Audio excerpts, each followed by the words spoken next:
അറ്റംപ്റ്റിൽ തന്നെ എനിക്ക് OET score ചെയ്യാൻ പറ്റി. ഈ അക്കാഡമി ചൂസ് ചെയ്തിട്ട് എനിക്ക് ഭയങ്കര സന്തോഷമുണ്ട്. ഇത് അനേകായിരം നഴ്സിംഗ് വിദ്യാർത്ഥികളുടെ വിജയാനുഭവം. For admissions call 7594054282. ഫണ്ട് വെട്ടിക്കുറച്ച സംസ്ഥാന സർക്കാർ നടപടിക്കെതിരെ പ്രതിഷേധ ധർണ നടത്തി മൂവാറ്റുപുഴയിലെ UDF കൗൺസിലർമാർ. നഗരസഭയ്ക്ക് മുന്നിൽ നടത്തിയ പ്രതിഷേധ ധർണ ചെയർമാൻ PP എൽദോസ് ഉദ്ഘാടനം ചെയ്തു. വിവിധ ഫണ്ടുകൾ വെട്ടിക്കുറച്ച സംസ്ഥാന സർക്കാരിന്റെ നടപടിയിൽ പ്രതിഷേധിച്ച് മൂവാറ്റുപുഴ നഗരസഭയിലെ UDF കൗൺസിലർമാർ ധർണ നടത്തി. നഗരസഭയ്ക്ക് മുൻപിൽ നടത്തിയ പ്രതിഷേധ ധർണ നഗരസഭാ ചെയർമാൻ PP എൽദോസ് ഉദ്ഘാടനം ചെയ്തു. സർക്കാർ പറഞ്ഞ മാനദണ്ഡങ്ങളെല്ലാം അംഗീകരിച്ചുകൊണ്ട് അനുസരിച്ചുകൊണ്ട് ഈ നഗരസഭ ഉൾപ്പെടെ ജില്ലാ പ്ലാനിംഗ് ബോർഡിന് പദ്ധതി അംഗീകാരത്തിനായി സമർപ്പിച്ച അംഗീകാരം വാങ്ങി.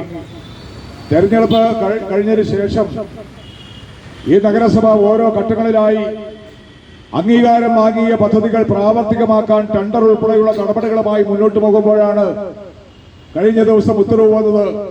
മൂവാറ്റുപുഴ നഗരസഭയ്ക്ക് അനുവദിച്ച ഫണ്ട് വെട്ടിക്കുറച്ചിരിക്കുന്നു. എത്ര രൂപ വെട്ടിക്കുറച്ചിരിക്കുന്നത് നിങ്ങൾ ചിന്തിക്കട്ടെ. 5-6 കോടി രൂപയാണ് കഴിഞ്ഞ 3 കൊല്ലമായി ഈ നഗരസഭയിൽ ലഭിച്ചത്.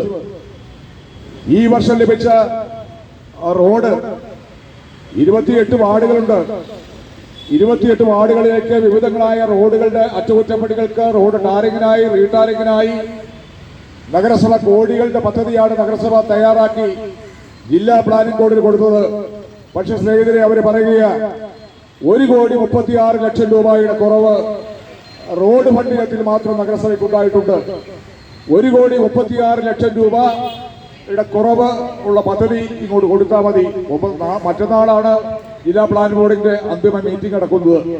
ഇപ്പൊ ഉദ്യോഗസ്ഥന്മാരോ ഞങ്ങൾ കൗൺസിലർമാരെല്ലാം ചേർന്ന്, അതിനകത്ത് ഇടതുമില്ല വലതുമില്ല BJPയുമില്ല, എല്ലാവരും ചേർന്ന് ഇന്നലെ നഗരസഭാ കൗൺസിൽ യോഗത്തിൽ ചർച്ച ചെയ്ത് കണ്ണുനീര് കുടിച്ചുകൊണ്ടാണ് 1,36,00,000 രൂപയുടെ 28 വാർഡിലേക്കുമുള്ള റോഡിന്റെ വിഹിതം ഞങ്ങൾ വെട്ടിക്കുറച്ചത്.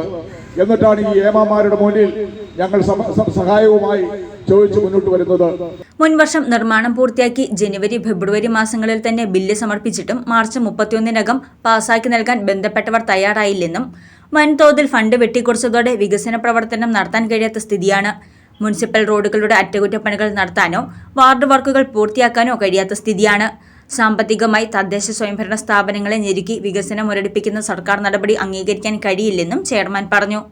കൗൺസിലർ KK സുബൈർ അധ്യക്ഷനായ ധർണാ സമരത്തിൽ vice chairperson Sini Biju, standing committee ചെയർമാൻമാരായ PM അബ്ദുൾ സലാം, അജി മുണ്ടാട്ട്, കൗൺസിലർമാരായ Laila Haneefa, Bindu Jayan, Asam Begum, Jolly Mannoor, Amal Babu, Joyce Mary Antony, Congress Mahila Congress അംഗങ്ങൾ എന്നിവർ പ്രസംഗിച്ചു. News desk Muvattupuzha news. ആദ്യം ടെൻഷനായി. മകളാ പറഞ്ഞത് അഹല്യയിൽ പോകാൻ. അഹല്യയ്ക്ക് 30 വർഷത്തെ പാരമ്പര്യവും വിശ്വസ്തതയുമുണ്ട്. അഹല്യയിലെ വിദഗ്ധരായ ഡോക്ടർമാരുടെ ചികിത്സ കൊണ്ട് എനിക്ക് എന്റെ കാഴ്ചശക്തി പൂർണ്ണമായും തിരിച്ചു കിട്ടി. ഇപ്പൊ എനിക്ക് ഈസിയായി വായിക്കാം. നേത്ര സംരക്ഷണത്തിന് നമ്മുടെ Ahalya. Ahalya foundation eye hospital, കേരളത്തിൽ എല്ലായിടത്തും.